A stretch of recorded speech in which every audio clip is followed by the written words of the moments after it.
नमस्कार। साफ संदेश से मैं अनिल कौशिक। आज 21 जिलों के पंचायत समिति व जिला परिषद के चुनाव संपन्न हुए हैं। तो इसी के साथ हम आपके सामने उपस्थित हुए हैं और इसका एक विशेष रीज़न ये भी है कि आज साफ संदेश की तरफ से हम एक हमारे भादरा क्षेत्र का एग्जिट पोल देना चाहते हैं और ये हमारा प्रथम एग्जिट पोल होगा, एक पूर्व अनुमान जिसको हमने पंचायतों में ब्लॉक स्तर तक गांव में जाकर के एकत्रित किया है। और कैसा रहता है दोस्तों, इसकी प्रतिक्रिया ज़रूर आप हमारे साफ संदेश के मैसेज बॉक्स में जाकर दें तो हमें पता लगेगा कि हम कैसे चल रहे हैं, कहाँ जा रहे हैं, कितना सही चल रहे हैं, क्या गलतियां कर रहे हैं। और हमें समय समय पर आप चेताते रहिएगा। तो आज 65 पंचायत समितियों में चुनाव हुए हैं जो कि 21 जिलों के चुनाव थे और इसके लिए लगभग 10,131 मतगणना केंद्र राजस्थान सरकार ने बनाए हुए थे। और दूसरे चरण के जो चुनाव हैं वो भी 27 नवंबर को होने जा रहे हैं और तीसरे चरण के चुनाव 1 दिसंबर को होंगे और चौथे और अंतिम चरण के चुनाव 5 दिसंबर को होंगे। और सभी चुनाव संपन्न होने के पश्चात 8 दिसंबर को एक साथ आज संपन्न हुए उनके भी मतगणना होगी और चुनाव परिणाम 8 दिसंबर को आएंगे। उससे पहले आज हम भादरा क्षेत्र की बात करें तो 27 ब्लॉकों में चुनाव हुए और 6 यहाँ जोन है उसके चुनाव संपन्न हुए हैं। तो 27 ब्लॉकों में कुल मिलाकर शांतिपूर्ण तरीके से मतदान यहाँ संपन्न हुआ है। इसके लिए मैं क्षेत्रवासियों को बहुत बहुत बधाई दूंगा और अच्छा रिस्पॉन्स रहा है, लोग निकल कर पोलिंग बूथों तक आए हैं। और अभी मैं आपको ये तो परफेक्ट तरीके से नहीं बता सकता, हमारे पास अभी पूरी रिपोर्ट नहीं आई है क्योंकि कई मतदान केंद्रों का रिजल्ट अभी उन्होंने आउट नहीं किया है। तो कुल मिलाकर कितना मतदान हुआ है इस पर अभी 60% से ऊपर मतदान हुए हैं। तो इसके लिए मैं क्षेत्रवासियों को बधाई देना चाहूँगा, अच्छा मतदान हुआ है। तो आज हम बात करेंगे दोस्तों एग्जिट पोल की। 27 ब्लॉक में हमारा क्या पूर्व अनुमान है। तो इसके लिए मैं सबसे पहले लेता हूँ भाजपा को, क्योंकि सबसे ज़्यादा यहाँ जो उम्मीद की किरण नज़र आ रही है वो भाजपा में नज़र आ रही है। और भाजपा यहाँ 12 से 16 ब्लॉक जीतने जा रही है। 12 से 16 ब्लॉक भाजपा यहाँ से जीतने जा रही है, भादरा से 27 ब्लॉकों में से।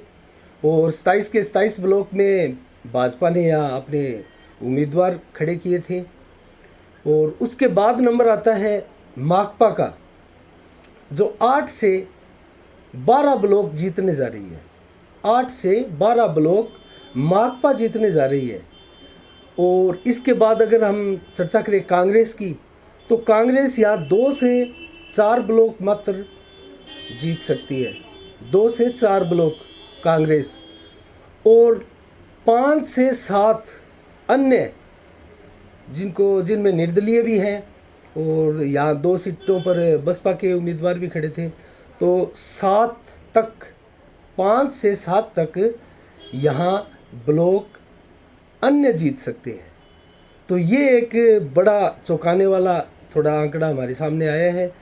तो अब मैं संभावनाओं की बात करूं तो अगर 12 से 16 जैसा कि अनुमान हमने भाजपा के लिए दिया है, अगर भाजपा 12 तक सिमट जाती है तो बहुमत के लिए 14 चाहिएंगे।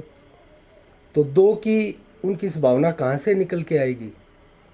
तो निश्चित रूप से ये जो 5 से 7 का आंकड़ा अन्य का हमारे सामने है, उनसे भाजपा की उम्मीदें बरकरार रहेगी।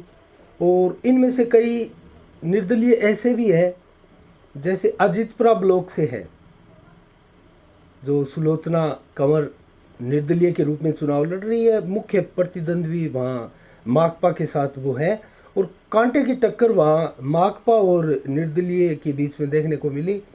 और उसमें से हो सकता है राजदेव सिंह राठौड़ परिवार की ये सुलोचना कंवर चुनाव जीत जाए। तो ये निर्दलीय है। और जो संजीव बेनीवाल ने, जैसा कि क्षेत्र में चर्चा है, पहले एक भूल या गलती जो की थी, उसकी चर्चा बहुत हुई, बहुत विरोध हुआ राजनीतिक पार्टियों का। यहाँ कई विपक्षी पार्टी के नेताओं ने भी आरोप लगाए थे। तो वो सुधारने का भी एक बहुत अच्छा अवसर मिल सकता है। इसके अलावा दोस्तों अगर चर्चा करें तो चिड़िया गांधी भादरा का अंतिम ब्लॉक 27 नंबर, वहाँ से भी निर्दलीय टोक्सिया परिवार से जो महिला खड़ी है उसकी स्थिति मजबूत है। और माकपा के साथ टक्कर है। वैसे वहाँ त्रिकोणीय मुकाबला है, भाजपा भी टक्कर में है, लेकिन मैं वहाँ भाजपा को नंबर 3 पर मानता हूँ। मुख्य मुकाबला में माकपा व टोक्सिया परिवार की जो महिला है निर्दलीय, मैं उनके बीच में मानता हूँ। तो एक और है ये जो मलसीसर ब्लॉक है, ब्लॉक नंबर 7, तो यहाँ से माकपा के सुरजीत बिजारनिया खड़े हैं, काफ़ी अच्छी पोजीशन में है। हमने ब्लॉक का अध्ययन भी किया था, पूरा दौरा भी किया था। वहाँ दोस्तों एक निर्दलीय सुनील कुमार कड़ी टक्कर देते हुए प्रतीत हो रहे हैं। यहाँ पर भी मुकाबला त्रिकोणीय है, लेकिन सुनील कुमार वहाँ से कुछ अगर आश्चर्यजनक परिणाम दे जाए तो कोई आश्चर्य नहीं होना चाहिए, क्योंकि वो उनका जो है चुनावी कैंपेन, वो मुझे ऐसा लगा कि वो कड़ी टक्कर में भी है और सुरजीत बिजारनिया को, माकपा को बहुत बड़ा झटका वहाँ से लग सकता है। तो ये भी है। और इसके अलावा भी 2-3 निर्दलीय ऐसे हैं जो संजीव बेनीवाल के पाले में जा सकते हैं। तो यहाँ भाजपा की उम्मीद मैं इस प्रकार से मानता हूँ। इसके बाद दोस्तों लेते हैं माकपा को। माकपा 8 से 12, सपोज करें अगर माकपा 8 पर सिमटती है तो माकपा के लिए यहाँ संभावनाएं बेहद कम हो जाएगी। और अगर मैक्सिमम माकपा 12 तक आती है तो यहाँ माकपा के लिए भी संभावनाएं पूरी है। 2 से 4 तक हम जैसे कांग्रेस की संभावनाएं बता रहे हैं, वो भी साथ में आ सकते हैं, निर्दलीय अन्य भी साथ में आ सकते हैं। तो इस कंडीशन से माकपा की भी संभावना, अगर भाजपा 12 तक सिमट जाती है और माकपा अपने प्रयास में कामयाब रहती है, तो माकपा भी यहाँ अपना प्रधान बनाने में सक्षम है और संभावनाएं हमें दिखाई दे रही है। अब दोस्तों कांग्रेस की बात करें तो जैसा कि क्षेत्र में चर्चा थी कि जयदीप डूडी प्रधान बनेंगे, तो वो किस एंगल से बनेंगे, किस समीकरणों से बनेंगे, ये समझ से परे है और इसकी कोई औचित्य भी नहीं है इस बात का। हाँ, जयदीप डूडी एक कंडीशन से प्रधान के पद पर काबिज हो सकते हैं। वो समीकरण ये है कि क्षेत्र में चर्चा भी है कि माकपा के जो विधायक बने बलवान पूनिया, उनका पूरा सहयोग जयदीप डूडी का रहा था और ये क्षेत्र में चर्चा भी है। और ये ऋण उतारने के लिए अगर जयदीप डूडी अपनी सीट निकालते हैं तो ये ऋण उतारने के लिए हो सकता है ये कोई गंढचोड़ समीकरण बन जाए, लेकिन इसकी संभावना मुझे तो दोस्तों कम नज़र आती है, क्योंकि कोई अपने खेत में खला निकाल कर, जो मारवाड़ी भाषा में कहते हैं, और उससे जो आमदनी हुई है, उससे जो उसका जो अनाज है, वो अपने पड़ोसी के घर में कभी नहीं देगा, कतई नहीं देगा कि लो हमारे तो खेत में ये अनाज हुआ है, इसे आप रख लो। तो ये नेताओं की जो मेहनत है, उस मेहनत का तो अपने कार्यकर्ताओं को भी इसका वो लाभ देना होता है और प्राय यही देते हैं। तो दोस्तों ये थी यहाँ की संभावनाएं। और जयदीप डूडी की जहाँ तक ये देखो मेगा सीट है, बड़ी सीट है, बहुत बड़ा मुकाबला था और यहाँ पर मेरे को कहीं भी भाजपा दिखाई नहीं दी, माकपा दिखाई नहीं दी। यहाँ जयदीप डूडी जो कांग्रेस टिकट से चुनाव लड़ रहे हैं, उनके मुकाबले में एक निर्दलीय है सूर्य प्रकाश जोशी, जो कड़ी टक्कर जयदीप डूडी को यहाँ पे दे रहे हैं। और दोस्तों क्या होता है क्या नहीं होता है ये तो 8 दिसंबर को पता लगेगा। ये हमारा पूर्व अनुमान है, ये कोई फाइनल नतीजे नहीं है, ये एक अनुमान है हमारा साफ संदेश की ओर से, जिसको नतीजे कतई न माना जाए, ये मात्र अनुमान ही है। और अनुमान अपना सबका अलग अलग होता है, आपका भी अनुमान होगा, तो ये हमारा अनुमान है।